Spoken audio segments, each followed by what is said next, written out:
Stagecoach Inn, a testimonial of time, where travelers would come and seek their fortune in this new and fertile land known as Iowa, where agriculture was their only means to settle this wild, untamed land. But for one, the pressure of daily life drove him mad, frantically searching for a way out of the world known as the living, and then finding his way to a large tree where he ended his life by hanging. Is his soul still trapped at the end? Amongst all the beauty of the inn, are there still restless spirits that wander the hallways and staircases? That's our quest, the quest for answers. The Stagecoach Inn.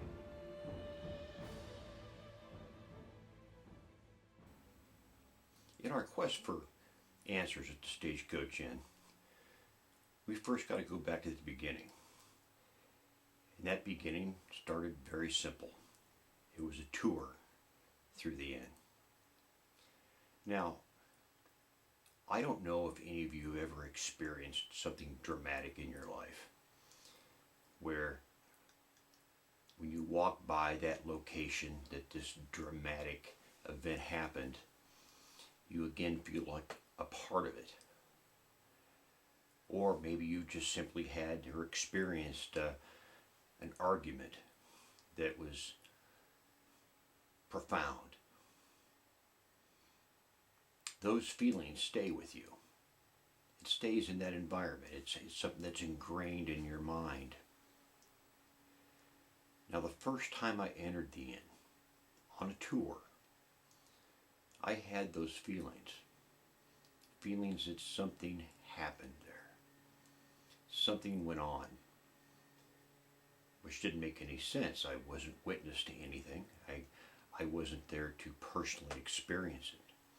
Now, don't get me wrong, I'm not a psychic. I don't have special abilities. But there was something about the place that gave me the sense that I needed to investigate it. So I got permission to do so. After all, a place that was 200 years old is the end. Surely there was something there. So on my first two investigations, I can honestly say nothing happened. And I was about ready to give up.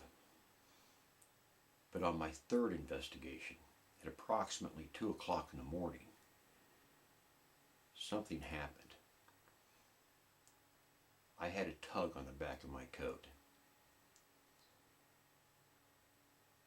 And what was even more shocking than that was when I listened to the EVPs the following day, and I got to that point where I'd ask if somebody was in the room with me. And the response that I captured was chilling.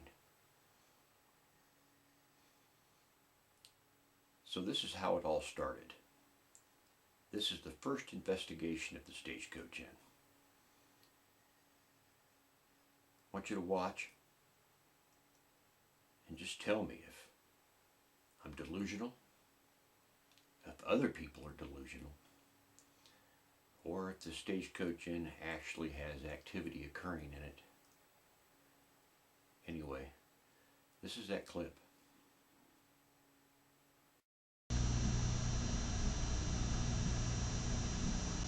Really cold.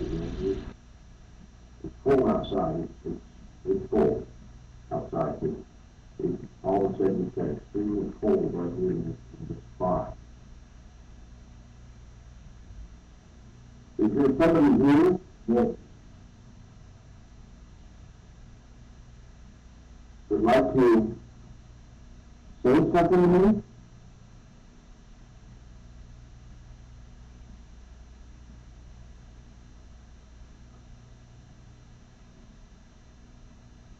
Don't be afraid.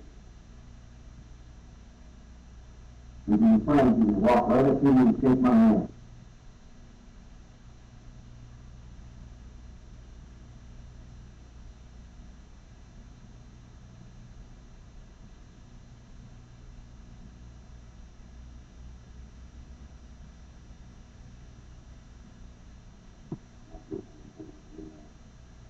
the house is essentially flat.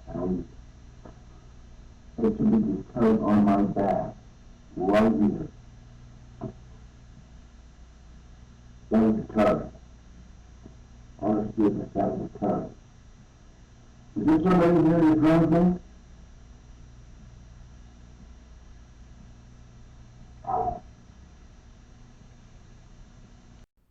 That was a tug. Honest goodness, that was a tug. Is there somebody in here in this room with me?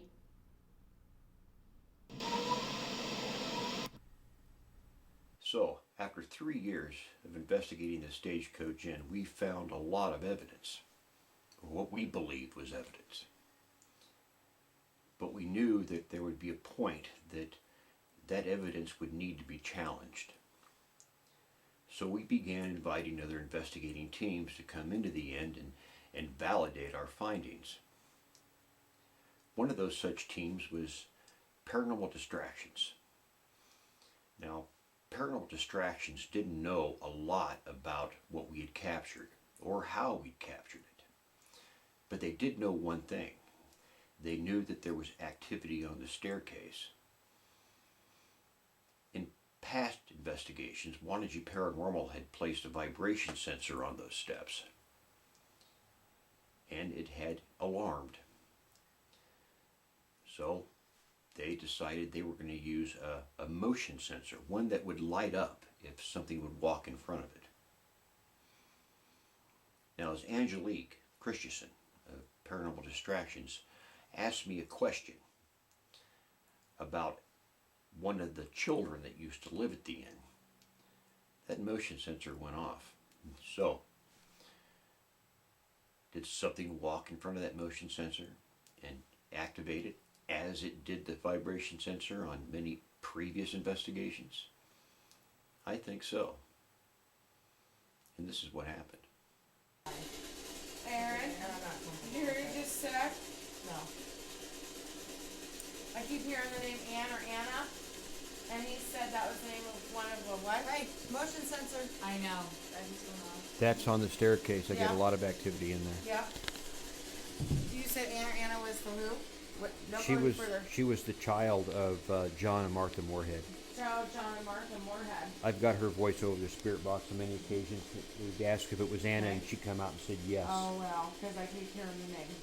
Mm-hmm. I won't go any further because she's not gonna be. She kind of wants her 5 foot at least of space. But we're not here to make you afraid or anything. We're here to simply communicate with you and tell a little bit of the history of this beautiful place called the Stagecoach Inn that you once lived in or was part of. In most cases, hauntings and paranormal experiences can be explained. 85% of the time, most alleged hauntings have a reasonable explanation to them. Take this set, for instance. To most, it may seem like I'm sitting in a dark room and have a camera light shining on me. Well, in all actuality, this little set that I'm in is very well lit. In fact, this blackness that you see is a dark curtain here behind me with a wall behind it.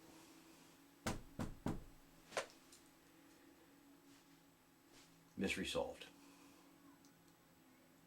But it's not always that easy. Sometimes there's things that we just can't explain. For instance, Siouxland Paranormal Research Society had came to the Stagecoach Inn, and they had placed a beam sensor up in the judge's quarters. That beam sensor activated. On the interview shortly after this happened, you can tell that this investigator is just a little thrown off. Not real sure what just happened. You can see the wheels in his head are turning, trying to come up with a reasonable explanation for what happened. Paranormal Endeavors was also another group that investigated the judge's quarters. They had a motion sensor sitting in that room. And it was a little before the investigation actually started, So we had the motion sensor turned around because there were people walking through that room and it was activating the sensor. What happened there was also amazing. As Kelly, their investigator, was sitting in that room still, the motion sensor went off. And as my investigator, Monica, came in to investigate, not knowing Kelly was sitting in there, she discovered that the motion sensor was turned and pointed towards the corner. Now you see both of these videos back to back.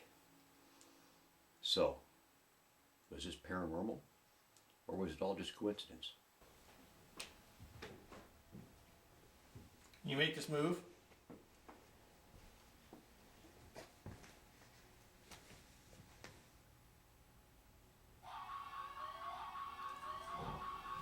Something just broke the alarm in here by the window. That should not have gone off. It's right by the window where she got that. That's at his window, she said. That's where we put the sub. That should not have gone off. Those don't go off like that. Somebody over here by the window? Now, what kind of a sensor is that exactly? It's a beam sensor. So something has to actually cross them. Something has to break that beam in order for it to do that. In all honesty, we've used it at Edinburgh Manor and that never went off. And that place would have been the one place where we've investigated where we thought for sure that thing would have been tripped. And it didn't. And this is the first time I've seen that thing getting tripped. So someone would have to break that beam to set that off. And considering what Amy said earlier, like I said, she heard a voice say that that's my window.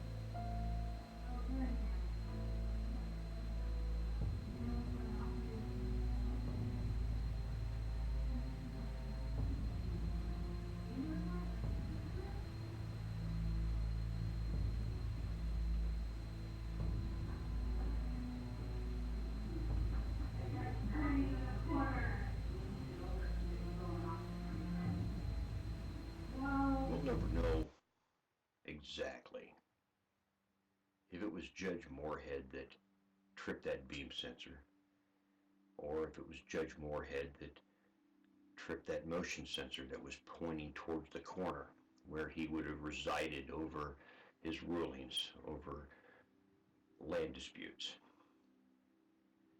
But I do have some new evidence that I feel is very interesting, and it is very much attached to this room, the judge's room. I got an old book here, Historical Collection of Ida County. And in this book, there's a picture.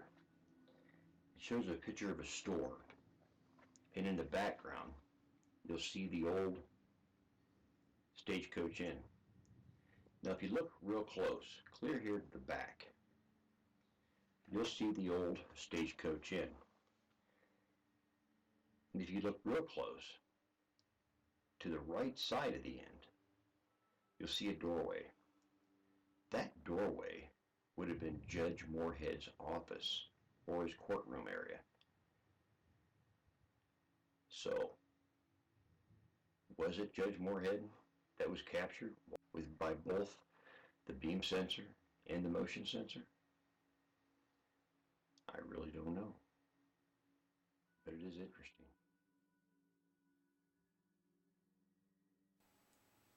As I said earlier, up to a point, there had never been any kind of paranormal activity reported by the public. Nobody had come forward to say that they had seen something at the end.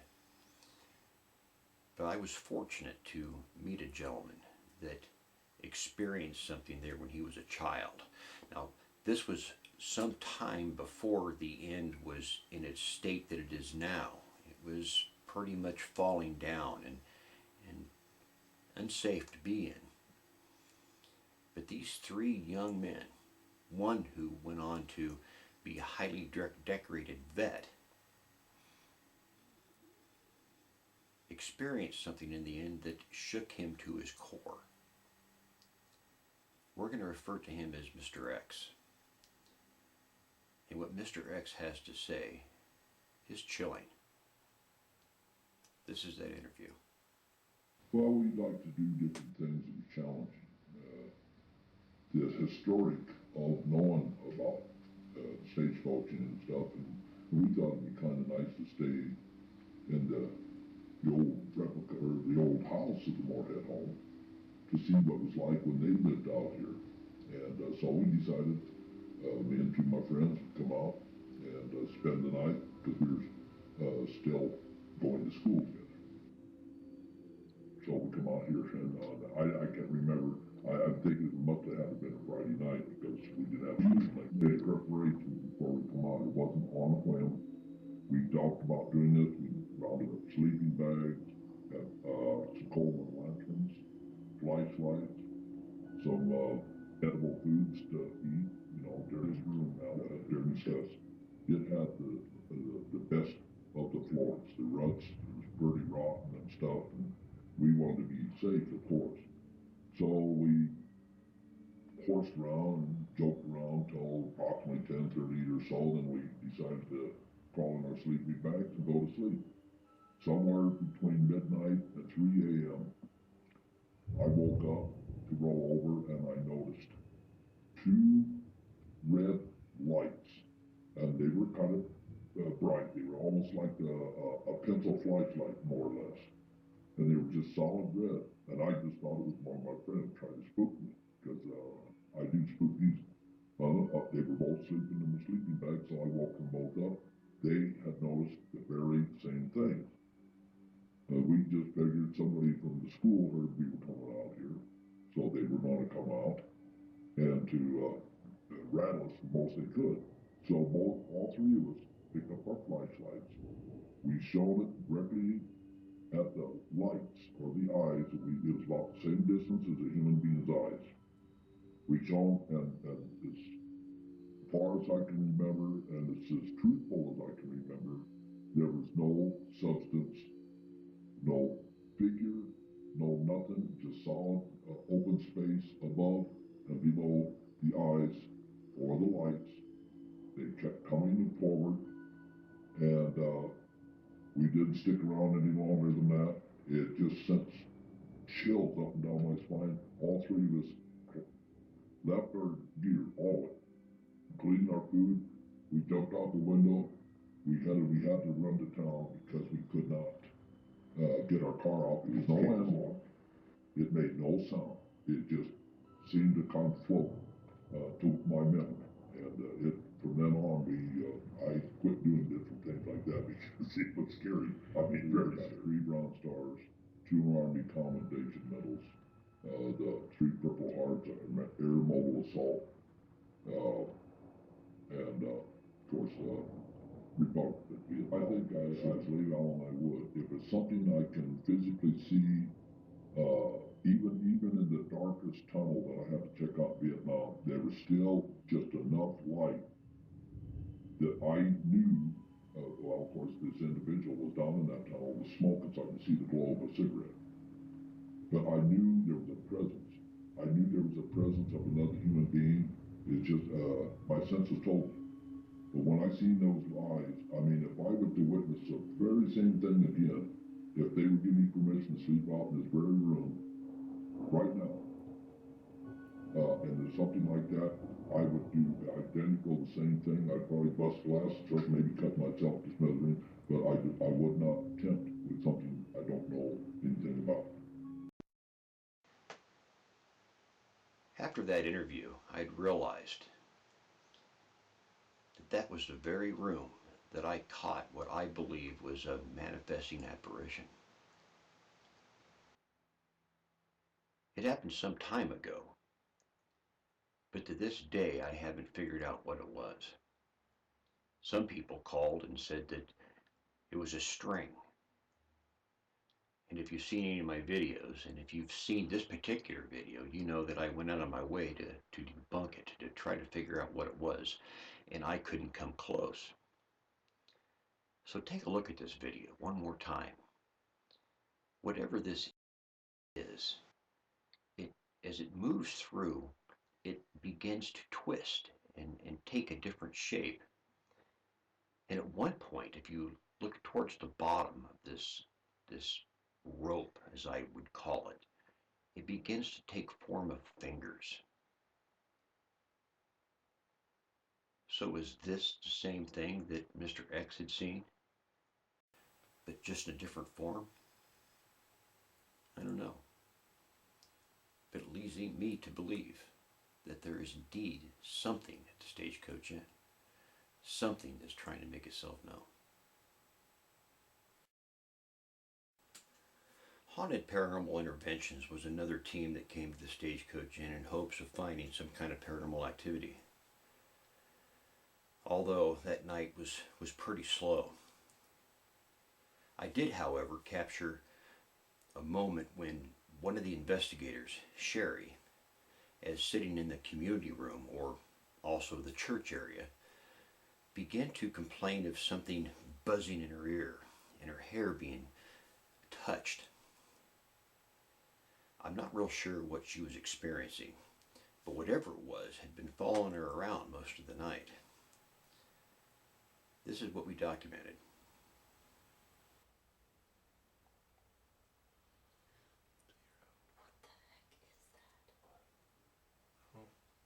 Oh my gosh, I am gonna be insane by the end of the night because something keeps in my ear ever since I've been in this house.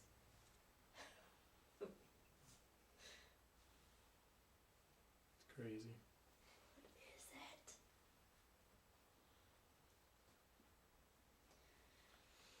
You know, it's interesting. Anybody that has long hair, at some point or other, they feel as if something plays with their hair.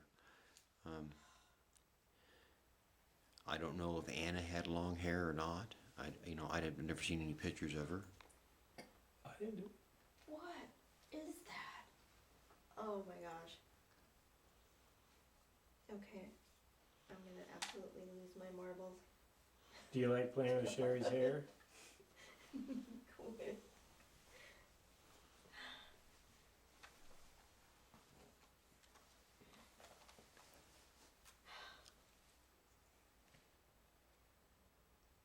It's like a buzzing or a psst in my ear. It sounds like there's a bug stuck in my hair or something. It's driving me absolutely crazy. Since you've been in the house? Yes. Yeah. Really? Yes. It's following her around because we went upstairs. It was doing it downstairs. upstairs, and it's doing it down here. It was doing it when we were doing the EVP session over there with the teddy bear. It's absolutely just driving me crazy. In the time that I've been at the Stagecoach Inn, we've done a few special events. We'd like to bring the public in to see what Wannagie Paranormal does at the Stagecoach Inn. And as in most events, we have cameras running, just by chance that we capture something. This was one of those times that we captured what we believed was the sound on audio from one of our cameras of a baby crying. Now, nobody heard this at the time, and I assure you there were no babies at the Stagecoach Inn, not at 10:30 at night. So was this a child screaming? Listen to it close. You tell me.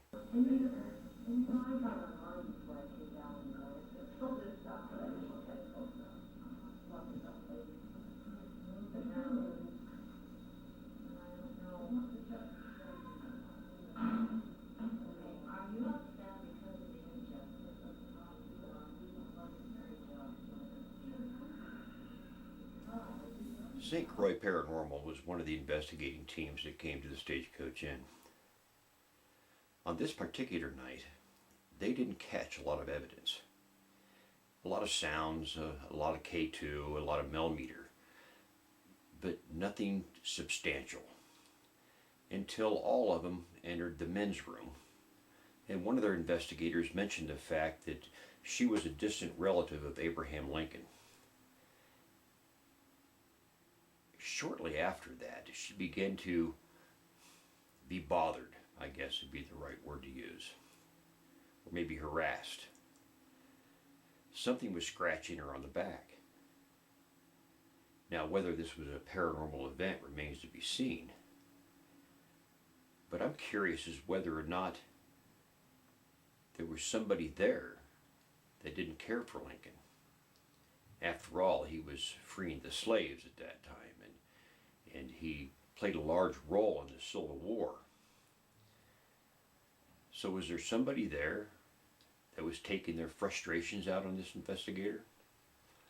I don't know, but it's an interesting piece of evidence. Take a look. On my back, because it's got to be either something on my shirt or something, because like I swear to you, I keep feeling that stinging, and it's right in the same area. Where's your flashlight? Every dang time. It's still that scar. Right here?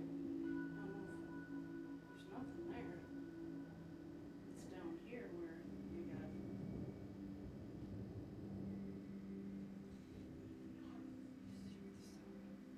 There's nothing rubbing on there though, sharp.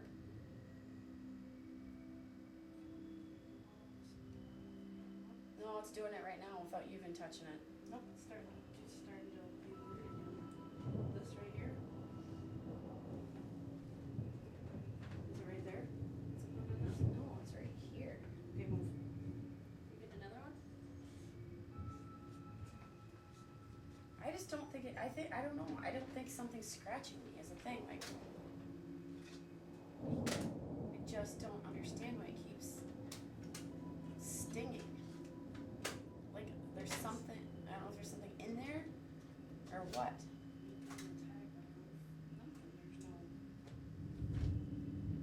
That's just driving me insane. Can you stop doing this to Teresa if you're doing it to her? This is just not right.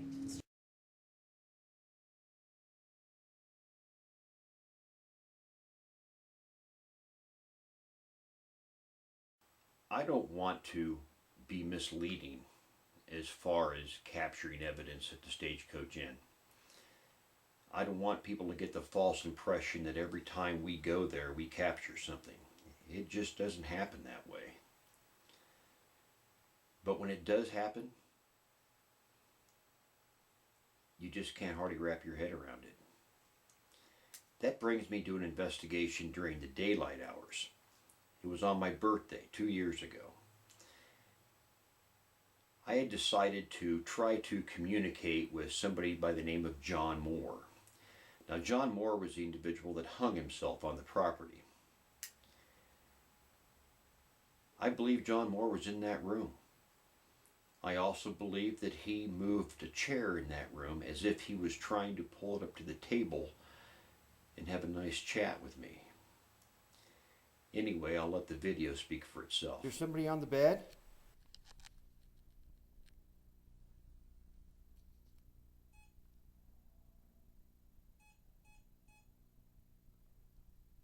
Okay. John, is that you?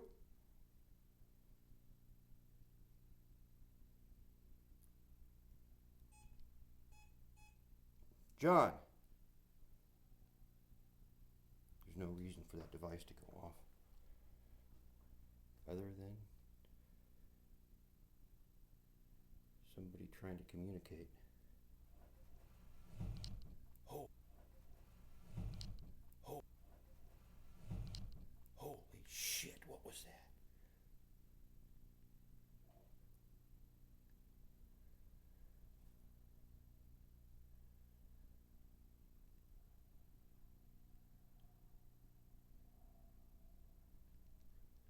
John, is that you?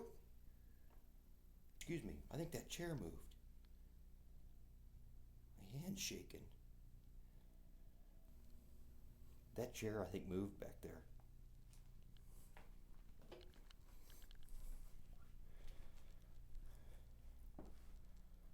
There's no reason for it to.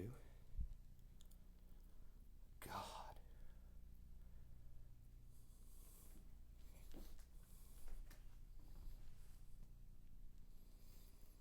No, that chair moved. It had to have. Oh my God. During this presentation or video, you've probably noticed this device here off to my left. It's a MAG-D. It's something that I designed to help aid in our investigations, to help validate some of our instruments, specifically the millimeter or K2. It has three functions to it. One is an EM pump, two, it's a proximity locator, and it also has a beacon, which you see flashing right now. The two red lights are the proximity locator. In theory, if something would come close to it, these lights will begin to dim out.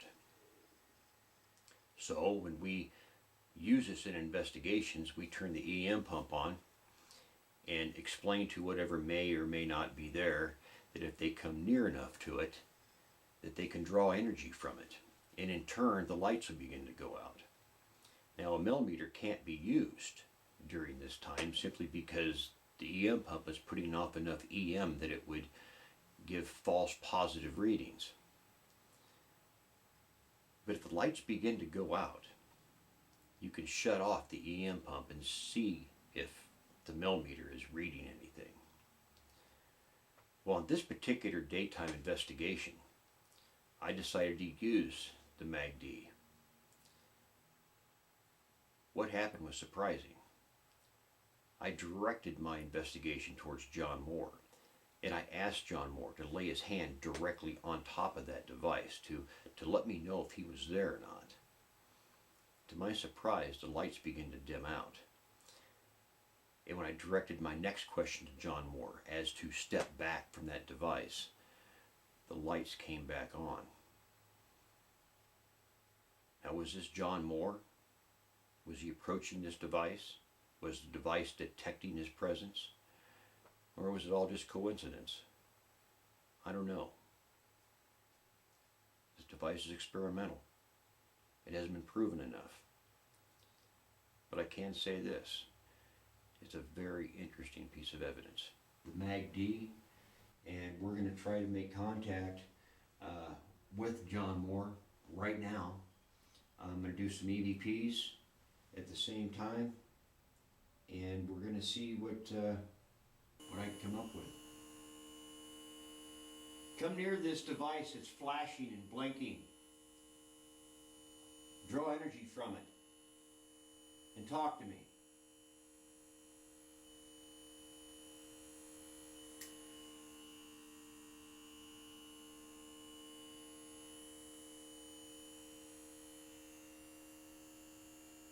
You can lay your hand right on it.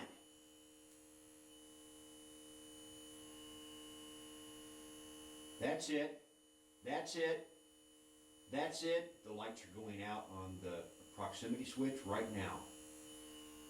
John, are you pulling energy from that device? Walk away, John.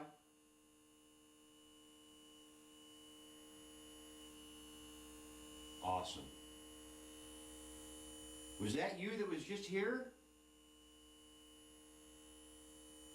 Come close to it again if it was you. I'll be able to tell. The Stagecoach Inn is a very special place. There's always, well, I shouldn't say always, sometimes you can find activity there. We've investigated the Stagecoach Inn now for 3 years. And in those 3 years, we've captured some evidence. Most of it is being presented on this video. But some of it's so thin and so vague that, well, we don't even talk about it. In fact, I've had some discussions with my investigators over posting and presenting evidence that I just feel has another explanation to it. But on this last investigation with Paranormal Endeavors, something happened that just cannot be ignored. We were investigating upstairs in an area that has a small cubby in it. The story goes that when Indians were near the inn back in the 1800s, that they would put the children into this cubby hole and then put a cabinet in front of it in hopes that their lives would be spared if the Indians would indeed enter the inn. And as we were talking, we heard what sounded at the time like a whistle.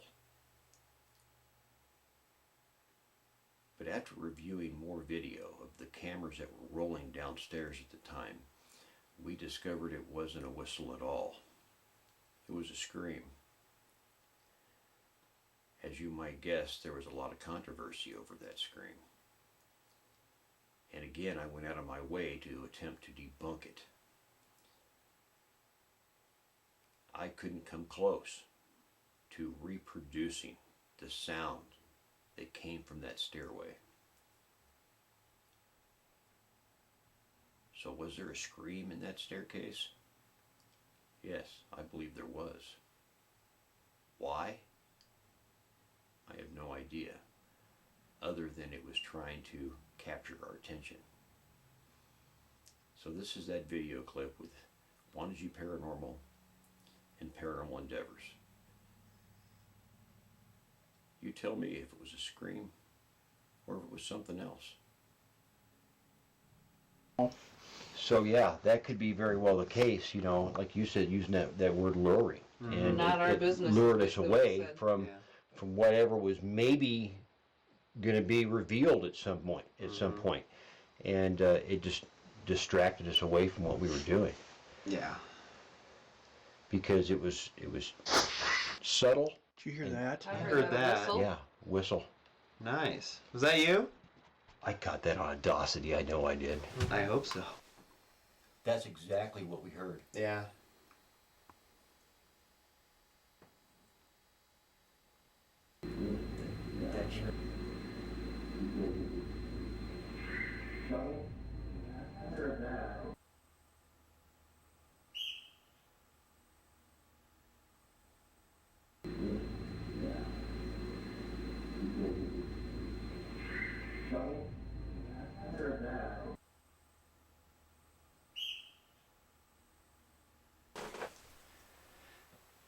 Now, after listening to that audio clip and that video clip, I went ahead and I made a side-by-side comparison. One is the scream that we captured from the steps, and the second is when I tried to debunk whatever it was that I captured that night. I used a whistle like a gym coach would use and blew it rather loudly just outside the Stagecoach Inn. I just could not replicate the sound. So with that said, about 15 minutes after that occurred, Dan, my investigator, my lead investigator, decided to walk around upstairs with the video camera to see what maybe he could capture. What he captured was a sound of a small child or something that resembled one. Whether this is a child or not remains to be seen. But it is eerie. And it does seem to say, "Someone save us." So you listen, and you tell me whether or not this is a child or it has a reasonable explanation to it. Anyway, here's that video clip.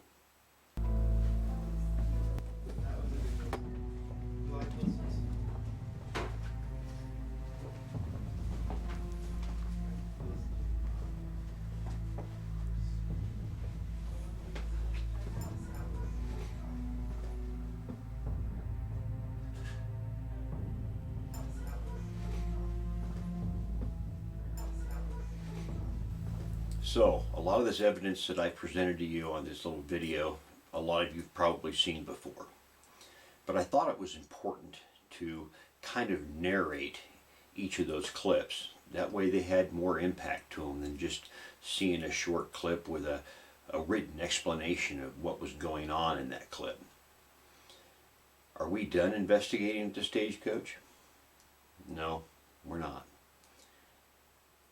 Are we done inviting other teams? No, we're not done doing that either. We only hope that other teams will come and investigate the Stagecoach Inn and further try to validate what myself and other teams have already found. So with that, I'm going to leave you with this one last video clip from a very recent investigation. Some evidence that happened. It happened again on that staircase. And it did startle me. And it is funny. So anyway, I hope to find some more evidence at the Stagecoach Inn at some point. But until then, the Stagecoach is just going to have to stay a mystery, because there just isn't really a good way to figure out who and or what is there. But it will always produce some kind of evidence.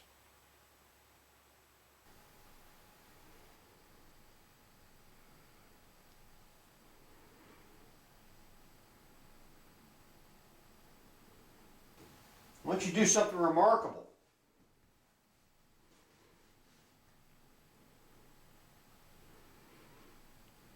I'm not asking you to be a trick pony. Oh my gosh. Do something remarkable.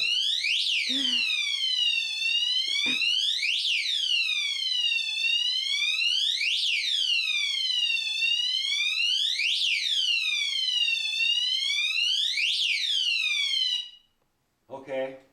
Sorry. That was pretty remarkable.